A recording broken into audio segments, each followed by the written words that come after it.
Arestado ang isang lalaki ng bibiktima ng mga negosyanteng Indian sa Maynila. Ay sa suspect, karaniwang target niya mga Indian dahil hindi sila palasumbong sa mga pulis. Narito ang report ni Von Aquino. Sa CCTV footage ng Barangay 82 sa Tondo, Maynila, pasado alas 12 ng tanghali kahapon, makikitang ipinarada ng isang Indian ang kanyang motorsiklo.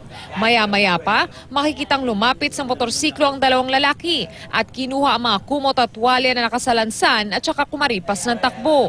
Sa isa pang anggulo ng CCTV, makikita ang pagtakbo ng dalawang suspect habang hinahabol na sila ng ilang mga tanod. Sa isang bahagi naman ng kalsada, naabutan na sila ng isa sa mga tanod. Nahuli si Wilbert Cruz alias Ulo, pero nakatakas ang kasabwat nitong nakilala lamang sa pangalang JR. Pag-amin ng naarestong suspect, mga Indian daw ang kadalasan niyang target. Pagka Pilipino, hanapin ako agad ng mga polis. Pagbukbay. Hindi naman sila nagre-reklamo, kaya sila hold up namin. Alam nila pagka walang reklamo, walang kaso. Pinaka-importante kasi na may complainant sa bawat kaso sapagkat kung walang magtatayong complainant, hindi naman pwedeng mag-complaint yung pulis o di kaya tanod sapagkat hindi sila po yung naging biktima ng hold-upan.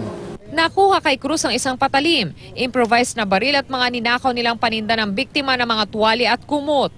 Noong February 24, nakuha na din ng CCTV ang pang-hold up ni Cruz at isa pa niyang kasama sa isa pang Indian. Hindi na nag-report ang biktima sa mga pulis. Maharap naman ang suspect sa kasong robbery, illegal possession of firearms at paglabag sa election gun ban. Ito ang unang balita sa Maynila. Von Aquino reporting.